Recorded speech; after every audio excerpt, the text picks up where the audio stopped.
Podketeers. You know what I tried this week? Was it?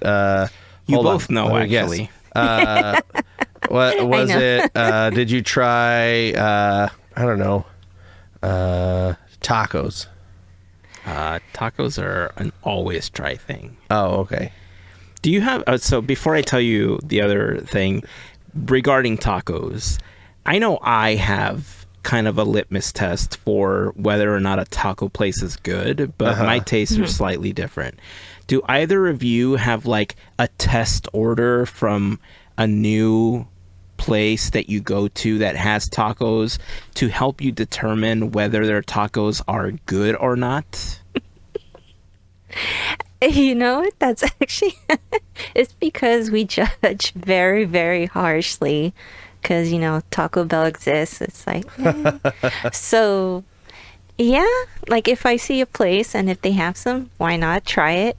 And if it's good, we will recommend it and tell our friends and stuff because it's good. But I think I'm just picky. So, yeah. But is there like a specific style or a specific flavor? So, like, order? I only get one kind of taco, so I will get that kind. I'll make it simple. Meat, cheese, taco. Okay. You get beef taco with cheese, if they do cheese. Some places don't do cheese on the tacos, which is fine. I'll just do an all beef taco. They can, by the way. They have quesadillas in most places. Yeah, or they don't. If they're telling you they can't do it, they're just being... Or it just like doesn't come with it or whatever. It's like it's standard. And I was like, okay, whatever. I'll cut however you want to make it. Just put the meat in there. I don't want no lime juice. I don't want no onions. Don't put any of that on there. Meat. Sorry. That's okay. That's how I said onions. That would be. But that's me. I do that with hamburgers too. I mean, I just eat meat, cheese, bun, hamburger. But that tells you if the meat is good, at least. You know. That is true. You know, without ketchup and mustard, mayo and stuff. Because I'll eat some of that stuff on my burgers or different kinds of sauces and stuff. I think plain taco. For me, it would be like I have to see what their street taco is because there's only 3 ingredients unless you add salsa or whatever. So if it has like the right meat, or not the right meat, but the right cooked meat, onions and cilantro. I know a lot of people don't like that, but it's okay. But as long as they have that, cool. But there's places that I've been to that did not have, and this bothers me. See, this is the complaint o'clock. If you have a taco place and you don't even have that you cater to, like your brand is like trying to be authentic tacos and stuff. Yeah. But you don't have cilantro or onions to provide for your customers? Whack. Yeah. We don't have that, but we got mac and cheese. And chicken fingers. Yeah. So the reason I'm bringing it up is because if I ever go to like a Mexican food place that I've never been to before, the very first thing that I ask is, do you have al pastor tacos? And if they know how to make al pastor tacos, 90% of the time, the rest of their food is going to be awesome as well. Because al pastor is really easy to screw up, and it's really easy to not have it taste good at all. So for the uneducated like myself, can you explain what that is? It's seasoned meat. Traditionally, you can it's made with like pork, but there are places that will do it with beef as well. Okay. But the way that it's cooked is very similar to the way that like lamb is cooked for gyros, right? It's on a big spinning top, and so it's being like kind of flame broiled from the side. And usually what they do is when they make the tacos, they just shave off the side, and then the juice that's coming down ends up on the taco, and then they like put on like the whatever other things they're going to put on the taco. Now, not every place has one of those. In Spanish, it's called a trompo. Not every place has a trompo to do that type of style cooking, right? So they'll generally just have meat that's pre-seasoned, and then they'll cook it on a skillet with the way that they would any other meat. Like if you're making a carne asada taco or a chicken taco or whatever the case is. And that's why it's so easy to mess up, because it's really easy to burn. It's really easy to dry out. And then if you can't do it right without the trompo, that's my litmus test for like whether or not the place is good, because they know how to cook it properly. Like along those lines, if I ever go to like a mom and pop burger place, we growing up, because we lived in the areas we lived in, those places, we call them ghetto burgers, right? It's like the Jim's Burgers and the Big Al's, like Burgo Fun or whatever, like those places. If they know how to make chili cheese fries, like that's my litmus test. Like chili cheese fries and pastrami are the two things that I will judge them by, because burgers are burgers, right? Burgers and they'll are burgers. like, you know, but if you can make like a good pastrami at one of those places, or a good like order of chili cheese fries, like you got my vote. Man, I like chili cheese fries. I was just thinking about how many times have we talked about tacos on this show? It could be taco podcast. It's like almost every episode. All the time. It's like, all right, great. number one topic, Disney related things. Number two topic, tacos. Yes. We could add taco / chili cheese fries to the mix. Yes. So, those are the things that I generally judge new places I eat at. But so the thing that I tried this week is something that I'm trying to remember which one of you posted it in our group chat, that like I instantly saw it. I was like, I need this in my life. I need this. So Mel posted a picture of a new Dr. Pepper called Creamy Coconut. And if there's any flavor that I appreciate and love, it is orange and coconut flavored stuff. Like coconut's like my number 2. As a matter of fact, I have one of those coconut mix things in my water right now. I don't know where it is. It fell. Not an ad. The point is, it could be. Yeah, they're like my top 2 favorite totally flavors, open right, for stuff. Yeah. So I went on a treasure hunt. Trying to find these, because apparently they only had them at like Target. You could order on Amazon, but it was like a ridiculous price to have it delivered. Yeah. And so I checked 5 different Targets in my area. None of them had it. I hope on the app. Oh, I did check in the app. Yeah, but you didn't drive I didn't go to in 5 Targets. No. No. I just checked in the app to see if it was available. And then that, like on the day that I was checking right after you sent the text message, I had to go to my brother's house to drop some stuff off that I had for him. And there's 2 more Targets by his house. And I thought, all right, well, I'm going to be in the area. I might as well check to see if they had them in stock. They did.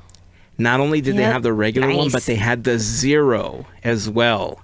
So I placed an order in the app for pickup. And I dropped off the stuff in my brother's house, and then I drove over to the Target to do my pickup. And I brought it home, and I was a little nervous, because coconut is one of those flavors that it could get really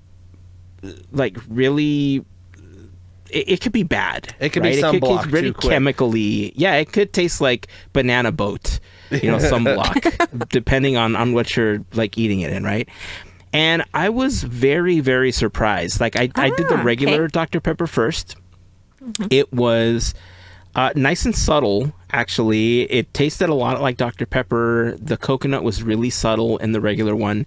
I think that the 0 version is more coconutty in flavor than it is Dr. Peppery in flavor, but still good. I think it's still a really good balance.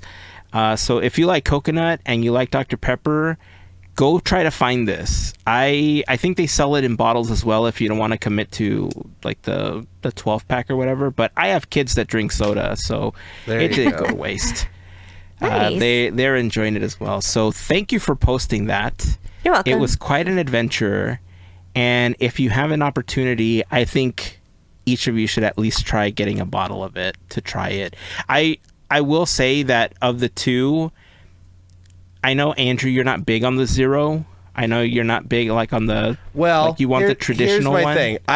I tried. I'll tell you this. It's so I think this is I think I might have talked about this in the past. I think I'm allergic to some artificial sweeteners, and I was drinking Dr. Pepper Zero for a while, and then I was just itchy all the time. And then I stopped drinking Dr. Pepper Zero, and I haven't been itchy since.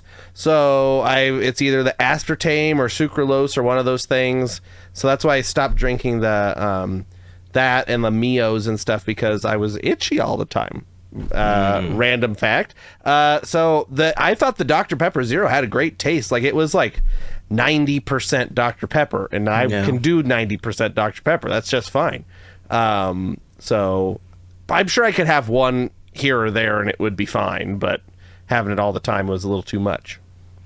I actually have been fairly good about not drinking soda. Like this one, I've drank a little bit more because I bought the 12-pack, and so I've had like a few, but I generally try not to, especially like darker sodas and stuff. But of the like my go-to in that line right now is the strawberries and cream Dr. Pepper Zero, like that one, and the vanilla cream is also the one the cream soda one. The cream soda one, yeah. The cream soda one's good. I like the cream soda one. If this creamy coconut one, it says for a limited time, because I have a feeling that companies will put on stuff limited time because they're testing it to see if people like they don't know if it's flavor. going to stick around or not. Yeah, I hope it sticks around, because this would be my go-to one. Yeah, like all the time. It's funny you bring up the Dr. Pepper, because I was just reading a thing that Dr. Pepper just surpassed Pepsi as America's number 2 favorite soda. Nice. Nice. Congratulations, Dr. Pepper. Sponsor Dr. Pepper. Right? Yeah. So according to this article, it says Coke is the leader and captured 19.2 of the soda market. I believe this is I think this is by particular soda. So I think that's like Coca-Cola Classic. And then I think Dr. Pepper and Pepsi both had about 8.3%, with Dr. Pepper just narrowly edging over top of Pepsi. Wow. And then Sprite is 8.1 and Diet Coke is 7.8. But yeah, Dr. Pepper was 3 slot. Now it's 2 slot, baby. Dr. Pepper. Wow. I would say that it has to do with all the flavors that they have, because Pepsi has 3 flavors. They keep introducing flavors, and they're cowards, and they won't reintroduce the flavor that everybody wants them to bring back, which That's is right, Crystal Pepsi. Lemon Pepsi. They're cowards. There was a lemon Pepsi? I'd never even heard of that Twist, before. And it was lemon flavored, and they're cowards, and they won't bring it back. That's what I have to say. We're not talking about Pepsi. Crystal Pepsi, then. No, Pepsi Twist. It was like in the early 2000s. It was lemon flavored Pepsi. It was my favorite soda at the time. I don't know why. I thought it tasted really good. I can like imagine the flavor. Have you tried mixing a Pepsi and a Sprite to see if you get the same? Oh, that's lemon lime. That sounds bad. This was like very much artificial lemon flavor, but I liked it. I thought about that Mitch Hedberg joke. He's like, I try to make Sprite. I tried mixing lemon and lime, but it's not the same. Yes.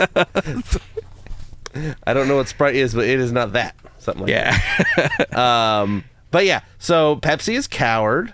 People at Pepsi are cowards, and they won't bring back lemon Pepsi or Pepsi Twist. Them's fighting words. They brought back like mango Pepsi. They had for a while. And mango I don't. Pepsi. Yeah, they had mango. Wait, is Dr. Pepsi. Pepper a Coke company? No, Dr. Pepper. I think we might have talked about this in the past, but I can go into this really quick. So, Dr. Pepper at one point was its own company, and then it was Dr. Pepper. That's when it was just an intern, right? It wasn't a doctor. Yeah, it was still like Resident Pepper. Resident Pepper. So it was Dr. Pepper, and then I believe it was Dr. Pepper 7-Up. So Dr. Pepper 7-Up and I think like Squirt, those are all in the same company. But then they also merged with Snapple at one point. And so it was Dr. Pepper Snapple for a while. And then there was another company over here on the other side, Keurig, that makes the coffee machines. And they merged with Green Mountain. That was the coffee pod brand or whatever. Yeah. So, and then Keurig Green Mountain merged with Dr. Pepper Snapple to make Keurig Dr. Pepper. That's the name of the company. It's the most. It's like one of those, they do like the post-apocalyptic or like the in the future. Everything is a merger. It's like that Apple Disney thing. It's Dr. Pepper Keurig is, I think I don't know who's first, if it's Keurig Dr. Pepper or Dr. Pepper Keurig, but it's So that's the company that owns Dr. Pepper. I think they also might own RC Cola. It's like A&W Root Beer or something. They got all the it's like the ragtag band of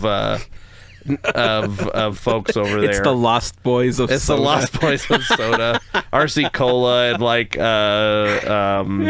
what's the orange one that I think is there? Crush. Yeah, Crush, because what's Coke's orange is Fanta, and then Pepsi's orange is non-existent. No, or is it Fresco. Fresca or something. It's there's Crush, and then there's it's like starts with the S. Slice. No, not Slice. That's the one no. Hold on. 7-Up? No. Sunkissed. Oh, okay. Oh, Pepsi is Crush. Pepsi is Crush. So Sunkissed, I think, is Dr. Pepper then. And then Fanta is Coke. Interesting. So anyway, and they're Ocean Spray too, and Minute Maid. That's who, Dr. Pepper or Pepsi? So by the way, Keurig is first. It's Keurig Dr. Pepper. Yeah. So Ocean. Oh, they're also Gatorade. Wow. It's Dr. Pepper or Pepsi? PepsiCo owns Gatorade. Yeah. And Coke they is own Powerade. A lot, dude. Yeah, it's they own Minute Maid, Ocean Spray, Gatorade, Tropicana, Dole. Yeah. This is crazy. Taco Bell, KFC, Pizza Hut, Simply Beverage. Wow, it's all one company. It's called Yum Brands is the parent company of Pepsi, which was just like, it's kind of like how Alphabet is the parent company of Google, where they just like, we're just making a parent company. Dropping that right now in the chat. I was curious. I'm like, let me see. Did Keurig ever make a coffee flavored? I mean, a Dr. Pepper coffee flavor? I don't know. I had to check. But this recipe, a recipe for Dr. Pepper cream soda, and use their Green Mountain brand iced vanilla caramel. I kind of want to try this. Cup. Well, share it. This is what we're looking at right now. Yeah. It's just my brain was like, let me see. And if it wasn't sweet enough, how about add some simple syrup? Right? Which is just sugar water. Yeah. 5 minutes, 7 ingredients, 6 steps. 7 ingredients. Perfect for this recipe. Well, one of the ingredients is ice. I love it. It walks you through the whole preparation. You should try this. The preparation. Hey, Dr. Pepper, sponsor us. I will pit myself out for Dr. Pepper. I'll tell you what. Black and brown, right here. Boom. There's their A&W root beer. Yep. A&W root beer. Float. I pointed at the screen like you could see me pointing. That's how excited we are. Right? Oh man, that's crazy. What were we talking about? I have no idea. Now the talk about the creamy coconut. Yeah, so we were trying the creamy coconut. Tacos. We'll be back at tacos. Yeah, almost back at tacos. So the reason I brought up the creamy coconut, one, because I wanted to say thank you. I know I already said it in the text chat, but now I'm saying it publicly because it's probably my favorite soda right now. Mm-hmm. But the algorithm was algorithming, right? Because it knew I was talking about it. It knew I was typing in. And I was made aware of a drink at Sonic that apparently really popular. People really love it. Never heard of it. But I would be lying if I'm not intrigued at this point. It is Dr. Pepper with pickles and pickle juice. Oh, I've seen people doing this at home or whatever. The pickle juice, Dr. I love pickle juice, and I like soda separate.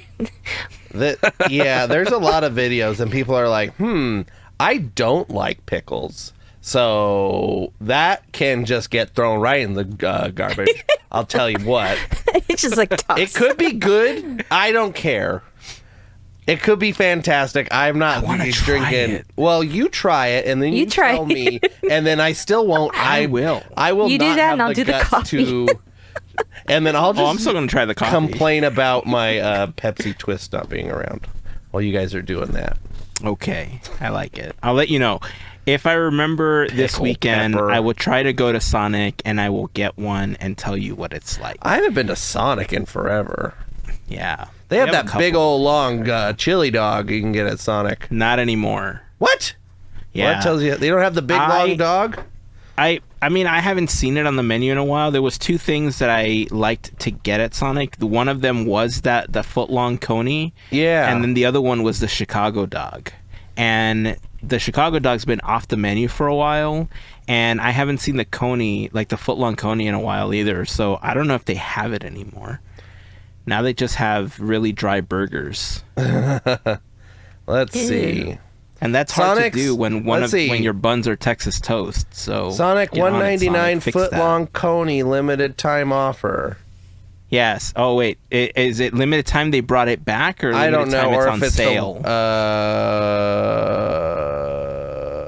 I think it's a limited time. It's on sale. Like it's like cheaper. But this is the one with the chili cheese coney. Gotcha. I'm gonna go to Sonic for lunch this week. You I might should, get one of and the then try chili the pickled cheese. Dr Pepper. I am not going to try the pickled Dr. Pepper. Thank you I very try to much. squeeze it in. The I pickle try to- pepper is not Pickled pepper pepperoni? Yeah, Peter Piper can pick his pickled Dr. Pepper away from me. That's what I have to say. Nice. Why don't you get a pickle All right. straw and you can get some pickle skewers and you can go pickle yourself to death. I don't care. Oh well, hey. That's kind of, I don't know. Wow. That was a little harsh. Wow. Fighting words. Let's. Yeah, bring it on. Yeah. Who Wow. pickles It's with like my you Dr. chose Pepper? violet It sounded today. like you. Yeah, you chose violets. I'm very with those upset words, about sir. this pickled Dr. Pepper. All right, well, let's switch. Talk about something totally different. I want to ask to make sure if you guys made it or not, because as we're recording this episode on my non-watch here, it says that the star path ends tomorrow. Did you finish the star path? Did you get all your moonstones, all of the items? You mean For the Dream- 10 extra Dreamlight Valley. moonstones? Yeah.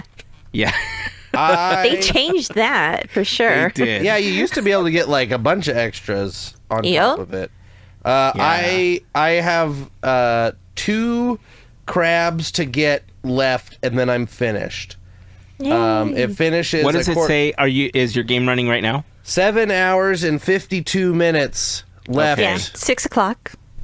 All right. Oh. 7 Ish. hours left. Yeah. Yeah. Let's see. Here's a blue circle. Maybe I can get another crab. You keep talking. All right. Well, hopefully you get that crab. Yeah, I need 2 crab. 2 Wait, blue would it circles help is if what you had need. if you had a helper with you? Probably, but I don't Fishing remember who's my fishing buddy, and then because I only have one. Everybody's a gardening buddy except for the other ones that are one. I got another crab, so now I only need one more. Because I'm bad at this game, and whoever my Nobody's fishing bad buddy at is this is You're probably busy. asleep. Even if you're not busy, let me tell you something that I've learned about this game. There's no right way to play it. Yeah. There's an efficient way to play it, though. It depends on what your goal is. I think what I've realized is if you're trying to be efficient for the purpose of content creation, like I was trying to do originally, it gets really stressful. especially if you're trying to do something like this, right, where it's kind of dependent on luck and the randomness of what's spawning at the time. But if you're just playing for the sake of, you just need a way to relax and disconnect and not really have anything to think about while you're doing, you can go around, you can fish, you can mine, you can decorate the valley, you can, do whatever you want. If you have quests going on, you could do the quest with the characters. And I've been kind of playing through both games right now, and like not too long ago, Jason was talking to me about doing like a valley tour, right? And so part of the reason I was working on getting the game running and figuring out a way to capture the games and stuff is because I would love for all of us to do a valley tour at some point.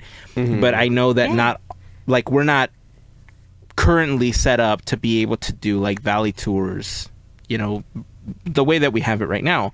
So like he was talking about doing like a live decorating thing where we kind of collaborate on decorating a specific land or something. We think of a theme and then we just kind of like have at it. And I thought it would be really fun to do that. That would be fun. And if we could do like maybe like a live, we could have the chat interacting and the chat could give us ideas and stuff like that. I thought it was a really fun concept that I want to do with him.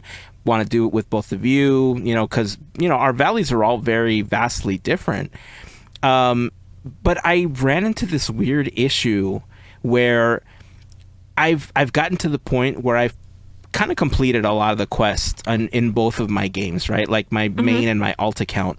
But I've played my second, like my alt account so much that I feel like it's kind of rebalanced and now it's become my main account because it's the one I've been playing mainly for fun. Because like my original game, I got into this weird like spot with it where I stopped playing because when I wasn't able to record, I felt guilty about advancing in the game without capturing the video for that. And so there's a lot of stuff that I hadn't done in that one. Like I hadn't opened the Monsters Inc. domain or the realm for Monsters Inc. I hadn't opened a couple of other things. I hadn't finished anything with Jack. I wasn't done with the storyline for the Forgotten on that one yet, so I couldn't advance in certain things. Like I didn't have Fairy Godmother, so nice. Hey, you got Is that all of them? That's the last crab. While you're talking, I just played. Nice. Boom. Last one. And so I feel like my second account kind of became my main account because it was just kind of like me playing and doing whatever I wanted. And I realized something. I've been doing dream snaps to try to get more moonstones, right? And the dream snaps really require like a good enough area to... You kind of have to get rid of a lot of the stuff that's in that area, from trees to rocks and stuff, depending on what you want to put together for that dream snap, if you really want to be able to compete, right?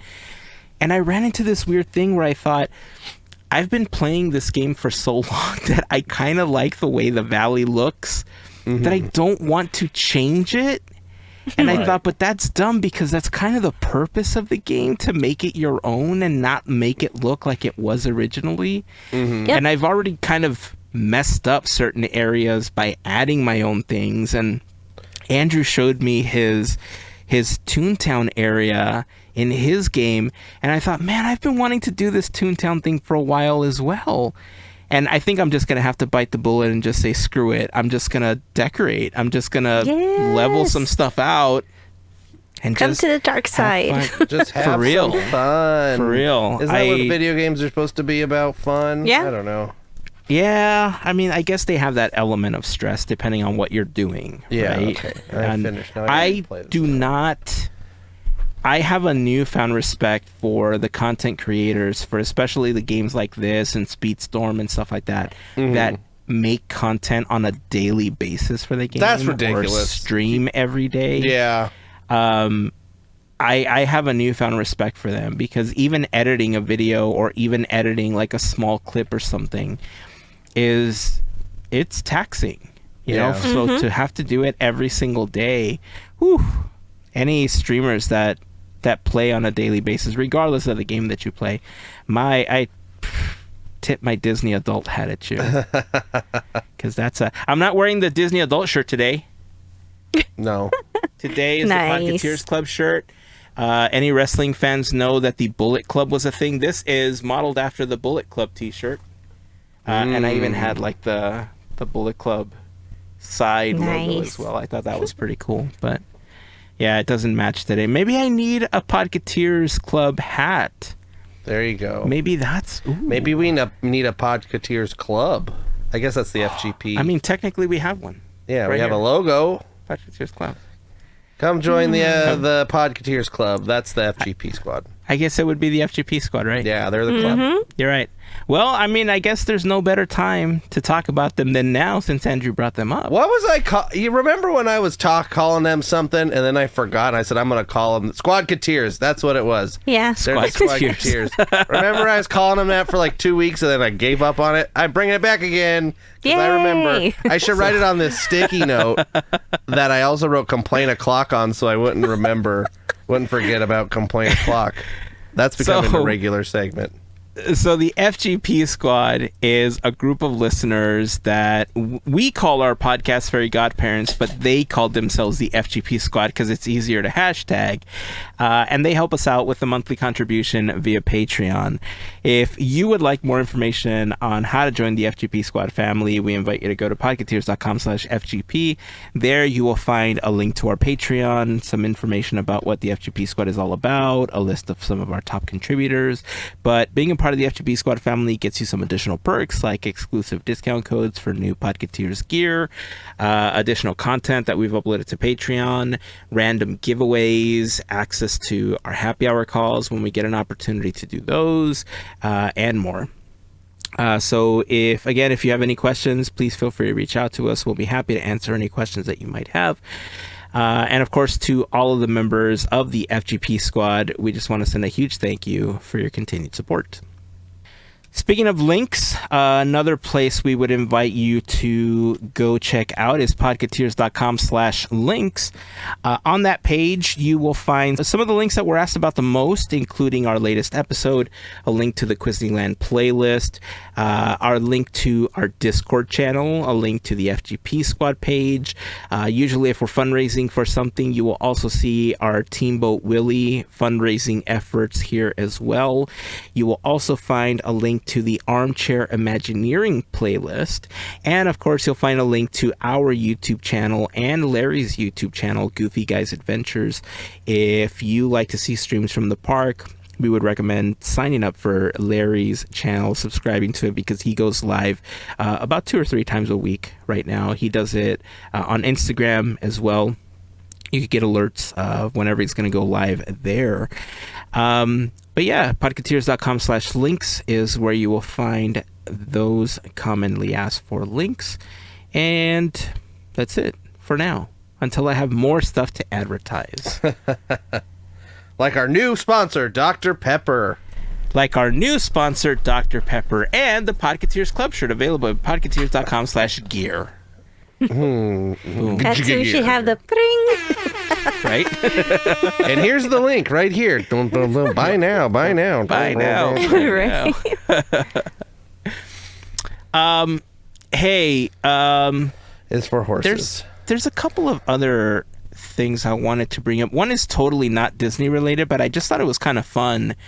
But is it like it's fun? So I like fun, so that's fine. I think a lot of people like fun. Yeah, at least that's what you hope. Bring that us people fun. Like fun. What's fun?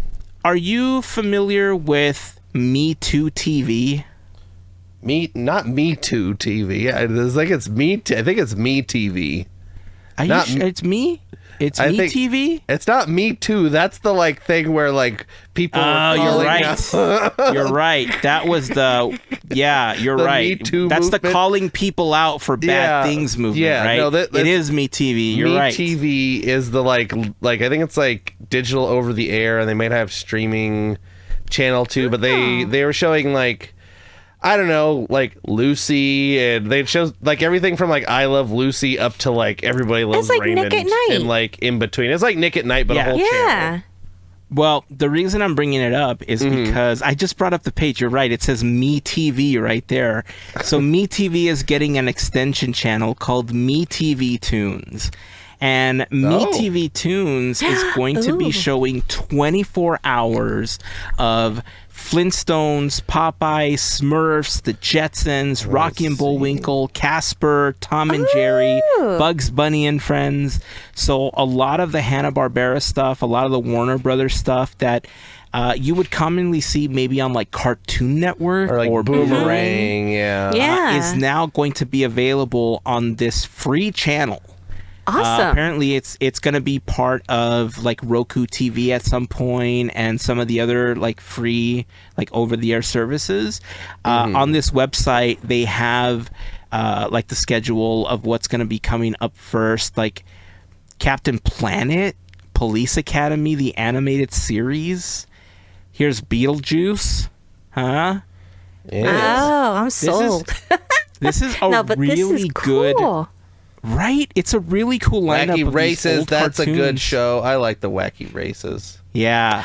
Woody Woodpecker show. Oh, yeah. There's and some, it's the original one too. That's sold. I love this. There's like also they have like Bookmark. The Mask, Mr. T, Peter Potamus, Speed Racer. The Real Ghostbusters, Freakazoid, Supercar. yeah, Underdog.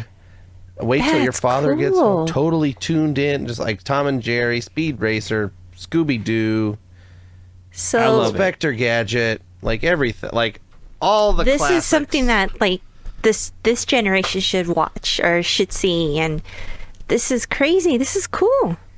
Yeah. I like. So they do have a where to watch that you can click on their website. You enter your zip code, and it breaks it down on how you'll be able to watch it. Or what service will be carrying it. You can click on the find the city, and it's broken up by state. It'll tell you like Philo, streaming channel and stuff like that, or the service. Philo and Friendly are the ones in my area. Yeah, it looks like Philo and Friendly TV are going to be the two primary sources to find it, and stuff like Roku and the other services are going to get it later. This is kind of just launch, but it like if you see the final column of this, bless you, you'll see that it says anticipated launch date is June 25th, which is when they're scheduled to launch the channel. Ooh. So if you like the old Hanna-Barbera cartoons and some of the old Warner Brothers cartoons, check this channel out. Go to metvtunes.com and check out where it'll be available in your area. I think this is really cool that they're bringing this back because, one, it's not part of any cable service, right? You don't have to pay for it. You get to enjoy some of these classic cartoons, but also stuff like Cartoon Network and stuff just doesn't exist, Nope. So Do you remember having to pay for Boomerang? yeah, Extra? yeah. I remember being upset about having to pay for Boomerang at the time. So I just thought this was fun. Yeah, no, it's fun. Yeah. It's good to let people know that when you can get free stuff. Free stuff's Right? always good. I love free stuff. Let's see. Let's take it over to Pixar Pier, over at California Adventure. It looks like I'm getting a meet and greet. Hazen, you have your own meet and greet? Yeah, do you see Right. the fire on my head? So I see Anger. what you're saying. Anger. I get it. Anger is getting a meet and greet over at Pixar Pier. Didn't Anger already have a meet and greet? I'm not sure. I don't remember ever remember. seeing Anger. It was always joy and sadness were always there. Yeah, Am I just thinking about the Anger on the hot dog stand? Maybe. maybe. I love that. Starting Anger. June 14th, it looks like. I'm Oh, looking That's a okay. this few days up. from now. Yeah. That's cool. So, good looking costume. It's fun. I like Anger. What is this website? Oh, this is Instagram. I'm like, what website am I on? It was Instagram. Which it's funny. They're like, all right, Inside Out 2 character, Anger coming. I was like, Anger is in the first one. I'm surprised they're not trying to put any of the new ones in, but maybe when the movie comes out, you can meet. Yeah. I don't know. the other Our sad friends- one or whatever. I don't know. What the Excuse characters me. Inside Out too. Our friends over at the Diz Insider actually posted an image Oh, nice. of what he looks like. I like it. Yeah. I mean, that's what I Yeah. look like in a tie. So, He's a This is- relatable face. right? He's like, I have those shorts at home. I do. I have these shorts, that shirt, and that tie. I should dress up as Anger for Halloween. There Maybe you that's go. what I should dress up as. That's funny. I like this. I like the way he looks. Yeah. Along those lines, actually, I wanted to ask for your opinion on it was reported earlier this week that, I mean, we already knew that Toy Story 5 was in the works, that it was going to be coming, that they essentially want to keep extending the franchise, right? Right. But Andrew Stanton is now pegged to direct Toy Story 5.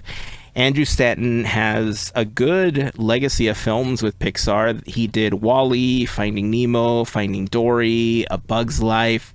So he's no stranger to the Pixar formula of films, and especially those early films, right? There was a comment recently. I wish I remember where it was from. I'll try to find it and we could talk about it in another episode. But if I remember the quote correctly, I'm going to paraphrase it, but I believe Bob Iger had talked a little bit about making sequels and not really following the original Pixar formula of, you know, the stories that the directors were trying to tell, that they connected with from childhood and stuff, that it was going to be primarily just the franchises extending into sequel after sequel after sequel, Right. with just generic storylines. Milk them till they're dry. Exactly. Again, I'm paraphrasing that. I don't remember the exact quote, so we'll have to kind of just go by my paraphrasing of it. But one, what do you think of that? And then Andrew Stanton coming, directing Toy Story 5. Bob Iger must be a fan of cars and planes and all those. That's the only thing I could think of is, all right, cool. I get it. You're a big fan of stories and characters. Cool. I'm sure it's going to be a great film. I mean, Toy Story, you really can't go wrong unless you, I don't know, come back and have Andy come back and then we cry again because no, that's 3. Just kidding. 3 did that. 4, we had to bring him back and then like pretend that we forgot about Andy. It's just weird. So I'm like, the next one that comes up, I may have to just wait because it's I don't know. You guys already took my tears. Like, I'm good. I'm sure it'll be great, but I'm good. I'm capped. Okay, so I found the quote. It was actually in a Collider article. So I'm reading this directly from the Collider article. It says, Iger revealed that the upcoming years will be a balancing act between the original stories and sequels. The executive mentioned the power of Disney sequels. Titles like Frozen 2, Toy Story 4, and Finding Dory all passed the billion mark when it came to their worldwide box office performance, and suggested that the studio wants to put Disney and Pixar back on top. He stated, "We're going to balance sequels with originals, specifically in animation. We had gone through a period where our original films in animation, both Pixar and Disney and Pixar, were dominating. Now we're swinging back a bit to lean on sequels." So my only problem with that is that I don't know what he's talking about. We're leaning a bit on sequels because it's kind of what they've been doing. Well, right? and here's the thing too. Like, this quote is everybody's like, we made all this money before. Why can't we do it again?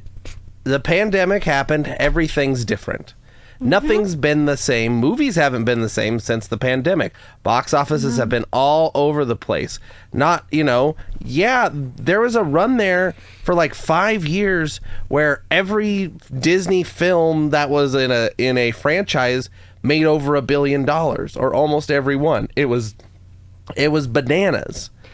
And it's not the case anymore right now. And here's, I think, the culprit. I'll tell you what, is Disney Plus.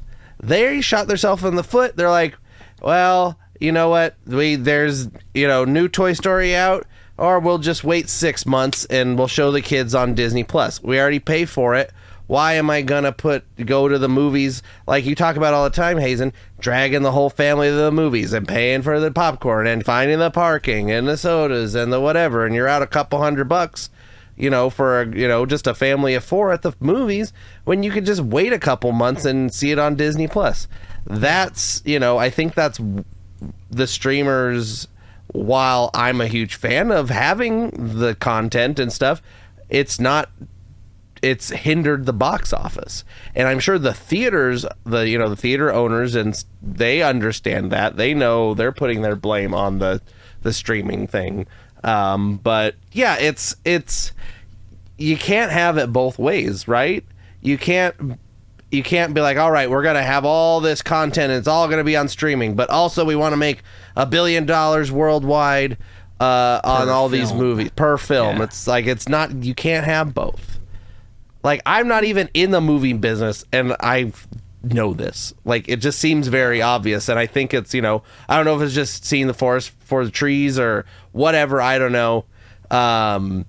It seems, Bob Iger, we touted the prodigal son has returned, all this stuff when he came back, and then he's just kind of been shooting himself in the foot every time he gets in front of an interviewer. And being a crotchety old man. Well, you know what's funny about that specific comment that he made? This was an article I read a month ago. It was from back in May, right? I just realized that the Collider one wasn't the one I read. It was one on cartoonbrew.com is the one I read it. And the funny thing about that is that this was a month ago, but just last November, he was talking about how we had too many sequels when he was talking about Marvel. Like, we don't need any more sequels. Thank you. And now, you know what I mean? It's like he's contradicting himself like 4 months later. Okay, and see, I'm so glad you brought up Marvel, because he's talking about how the sequels are going to be like, they're going to be the focus. Sequels are not going to make as much, and that Deadpool will do that. So it's going to be like, what do you... Deadpool is a sequel. Shush. Yeah. It's the third one. But it's different though, because if you think about it, like, part of the reason Ryan Reynolds agreed to come back to do Deadpool, and I'm pretty sure it's why Hugh Jackman agreed to be Wolverine in this one as well, is because Disney allowed them to be themselves, right? It's got an R rating. It's Deadpool's rating for every film that he's had. Whereas some of the other films, like, I don't think this is going to be a subpar film. I think it's going to be a good film because of the people that are making it, the people that are in it, and the characters that are being portrayed in it. While it can be seen by some as a cash grab because it's a sequel, I can tell you right now, I feel that each of the Deadpool films so far can stand on its own. Yeah. Whereas there's other sequels, I'm just going to throw it out there, let's say Planes, that's just like, it was made because it was made, right? It's not an amazing sequel. I know there's people that like it and stuff, but it's, you know what I mean? Yeah. So you know where I'm going with this, but well, it's kind of like how we talked about a couple weeks ago or months ago or whatever. I was like, when we talked about Beetlejuice, about like why there's like just some things that like feel appropriate for sequelization and some that feel like it's just a cash grab. Like, and that's all just like to the viewer or to like, it could be different for every single person. Because that feeling of when, nostalgia for a franchise or whatever property is different for each person. Some people, they love the Cars universe. They're like, oh yeah, they're making a Planes movie now. Oh, great. Who cares about Deadpool? Blah, blah, blah, blah, blah. It could be, from everybody's perspective, it could be different. But generally, I feel, and the internet seems to feel this way too, is like there seems to be some general consensus on what feels like it should deserve a sequel and what feels like maybe you just leave them alone, sort of thing. That 1 was enough, or 5 was enough.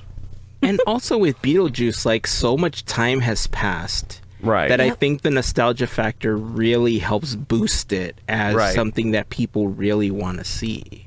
Right. And when you're pumping out sequels to stuff every year, or every year and a half to 2 years, you don't have enough time for it to go away and think like, I really want to see that. And you also don't have enough time to really develop the story to something that, that's why Pixar movies take so long typically, is because they do that thing where they're like, we're not releasing the movie till the story's done. Yeah. Like, we're just going to work on it till it's done. And when it's the best movie that movie can be, then we'll release it. That was the Pixar model, as far as I know. It was, we're making the best movie we can, and we'll release it when it's done. I'm sure they had deadlines and things, but they, were doing what they could to make it be as good as it could be. And now being owned by Disney, which it's been, the company's been owned by Disney longer than they haven't been. They are probably under more strict deadlines, et cetera, and Iger's saying, hey, making Toy Story 5, how about Cars 4? How about Inside Out 3? How about Finding Marlin now, or whatever? I don't know what we're gonna Finding Crush. Don't put it out in the universe. It might happen. That's why I'm holding my tongue on so many things. WALL-E 2. If they were sequels, wait, WALL-E 2 maybe though. WALL-E 2, The Rebuilding of Earth. Let's see. See, that actually sounds interesting though. Yeah. Ratatouille. Where they own the restaurant. Genius. Here we go. We just made it up. Look at, we're making all the sequels. But here's the thing: make all these instead of Toy Story 5. Yeah. Brave 2, The Search for Bear Grandma or something. I don't know. Like, so I forgot who mentioned it. It was, I don't know if it was Pete Docter who said this or somebody when they were talking about the Toy Story universe, how they said that very specifically Toy Story 1 through 3 were Andy's story, right? And starting with part 4, it was Bonnie's story moving forward. Because it's Bonnie's story, do you think that people would have been more receptive to it if they didn't call it Toy Story 4 and now Toy Story 5, and they had renamed it to, Bonnie's story, part of the Toy Story universe, and then that would been renamed it or something?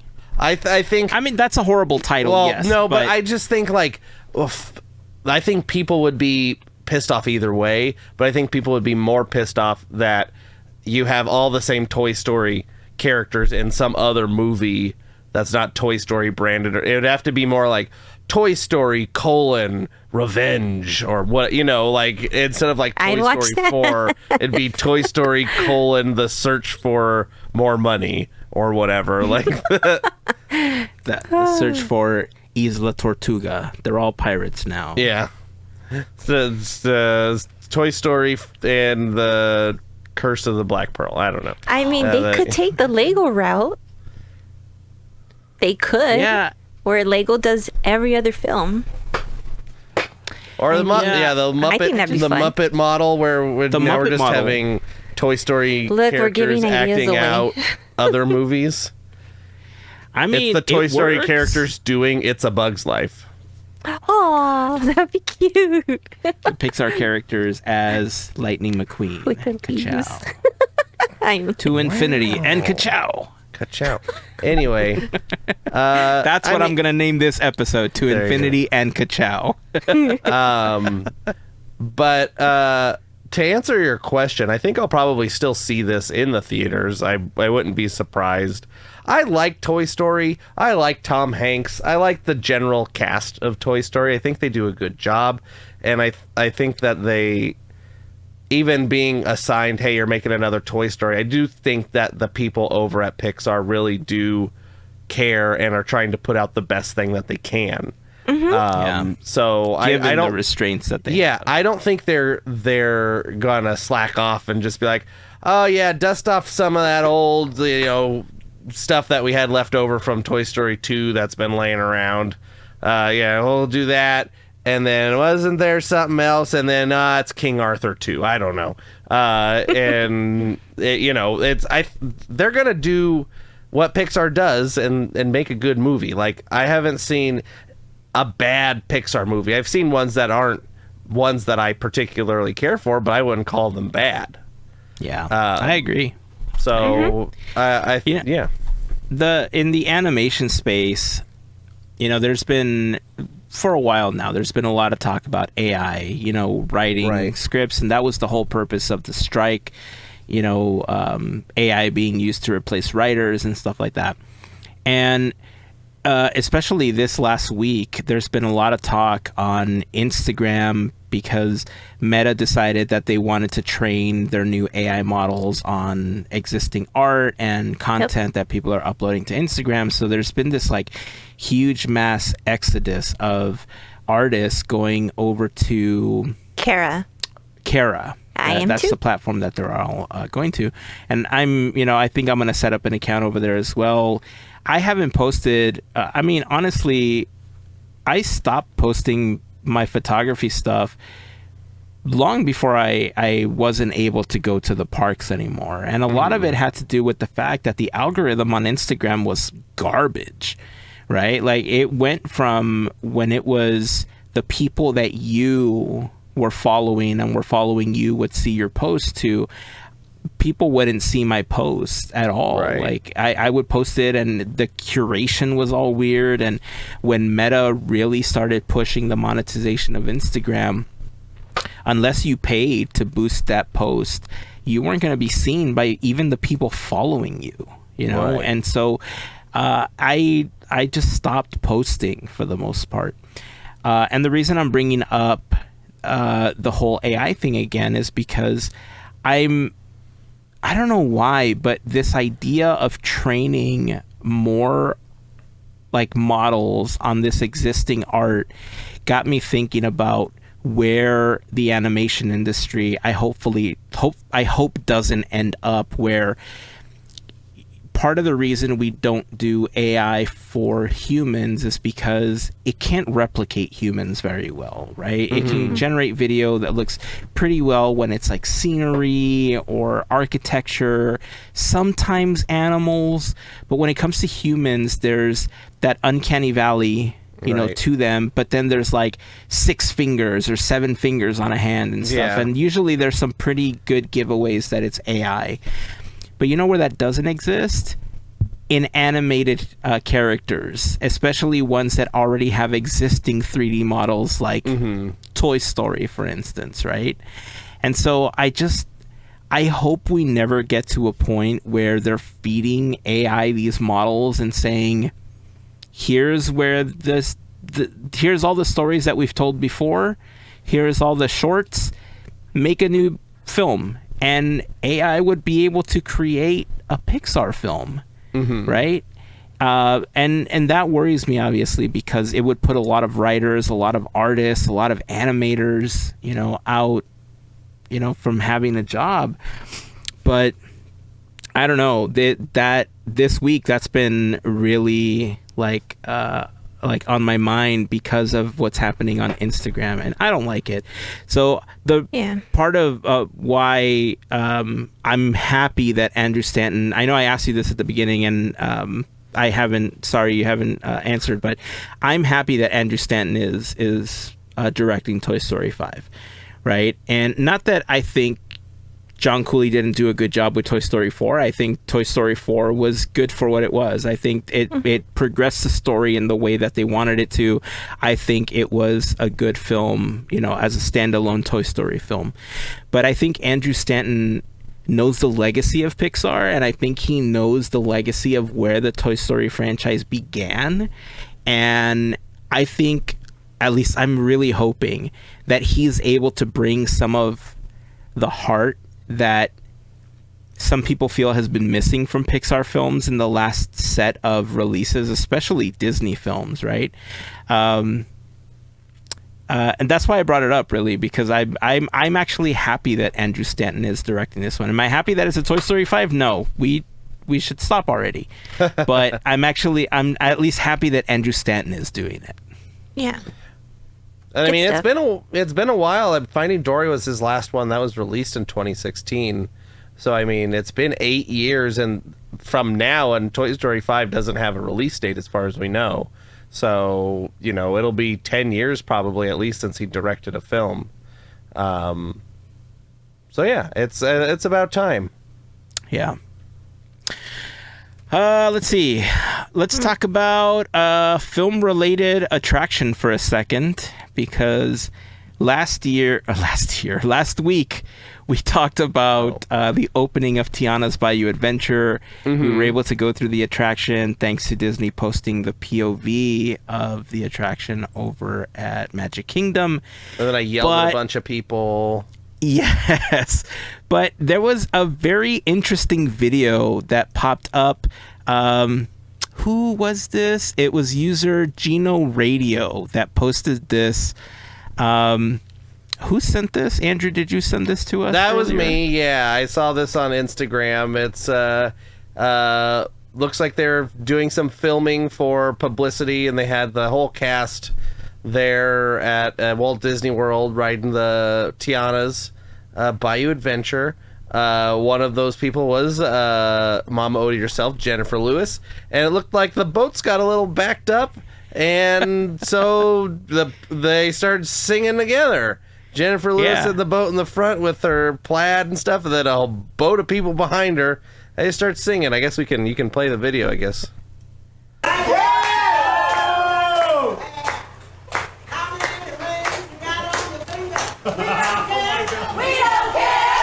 I love that everybody's joining in on this.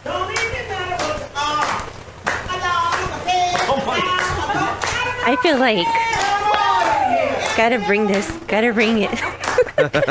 She is just awesome.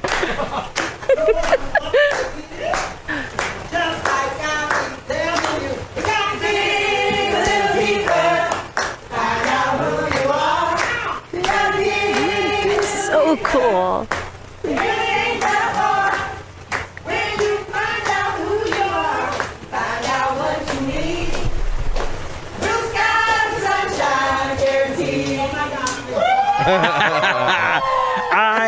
I love this. Okay, we've seen tons of videos where people get stuck on an attraction and then they're just stuck, right? And then they're trying to do these like behind the scenes exposés of the attraction and blah. This is the best way to get stuck on an attraction. Yeah. Right. With Mama Odie, and you just start singing. This is awesome. Oh, I loved it. As we were talking on our text, I'm like, I would be like so happy, but at the same time stumbling on my words if she was there, because it's like, because for me it's like, oh my gosh, like she's right there. Like, one, you don't want to flub up your lines, so I'll probably just be like dancing or whatever, just to be safe. Yeah, I love it. I mean, this was the fact that everybody just like joined in. This hey, look, it's the armadillo. We were trying to figure out what it was. Oh, okay. Just realized it's back there. You can see it during the daytime. Yeah. Yep. You could see the iPhone and everything they were filming her on. Yes, I thought that was funny. The super high-tech filming equipment at Disney. That's a very good, sturdy piece. Right? This actually made me think of the times we were like in the park and we would just like break out randomly in song as we're like walking down Main Street and stuff. So this actually put a smile on my face when I saw it. It was really heartwarming. And like I said, if you're ever going to get stuck on an attraction, this is how you want to do it. Like, not that you can call it and be like, excuse me, can I please get stuck when Mama Odie is like a log in front of me? In front of us? Is that possible? Please. No? Okay. Right? Okay, cool. That is Disney magic right there. This is amazing. I love it. Let's see. I want to show another video. Disney legend candidate, I think, Jennifer Lewis, right? I don't think she's absolutely. She's not a Disney legend yet, but we got Princess and the Frog, we got Cars, we've got other stuff, I'm sure. Yeah. 100%. 100%. Maybe this year. No, not this year. We already know who they are this year. Never mind. Yeah, Right. definitely in 2 years, though. Yeah. Definitely for the next one. Yeah. Now, for the next video... Is this your secret one that you didn't tell us about? No. This is the one that Mel sent to us earlier. Oh. So, one, we want to say congratulations to Dick Van Dyke because we Absolutely. talked just a few episodes ago that he was up for a daytime Emmy, that he was the oldest actor nominated for a daytime Emmy, and he won. Nice. Right? He is At officially 98. the oldest winner. Good job. Wow. Just all right. And so the reason we're bringing it up is because this is a video of Dick Van Dyke going down the red carpet at the Emmys, and look at check out this strut here. Da da da da da da da da da. Yeah, baby. Look at that. Like, Look at that. Listen. how many of us could do this without tripping? Like, Listen, I haven't been able to do this in multiple years. right? He's And then he has this 98 years spunk. old. Like, And he's 98. oh, it's amazing. I love it. It's like, this needs those little digital 8-bit glasses. Be like, been spending most our lives living in a gangster's paradise. Look at him. Look at him. Woo. Seriously, Yeah. look at that. Look Yeah, at baby. that. That's some swagger right there. Right? Wow. Like, just I love it. amazing. I have to say, I think that's kind of where I want to end the podcast with Dick Van Dyke's swagger. Why not? Because I don't think there's a higher point we can end with than Dick Van Dyke's swagger. Yeah, it's the perfect vibe. Right? Seriously. I Strut, love strut, it. strut, strut. Strut. Put those little 8-bit glasses on him. All right, well, I guess that's where we're going to wrap it up for this week. Any final comments on anything that we talked about from either of you? There'll be a new Quizzingland this week. That's not about what we talked about. The new Quizzingland this week. And it's already, I already recorded it and everything. So Nice. Nice. I'm ahead of the game this time. So Nice. that's fun. You All wildcat. right. For real. I was hoping you got it. All right, that's it. That is going to wrap it up for this week. We'd love for you to join us on any of our social networks. So join us over on Instagram, Facebook, Threads. But we'd love for you to join us over on Discord. The invite to join us, or the link to join us over on Discord, is available on podketeers.com/links, which we talked about earlier. Remember that there you can find some of our most commonly asked for links. And that's it. That's going to wrap it up. Until next time, keep dreaming, keep moving forward, and always remember to have some swagger like Dick Van Dyke. And Absolutely. and always remember to pass on the magic. Have a fantastic week, everyone. Bye. See ya.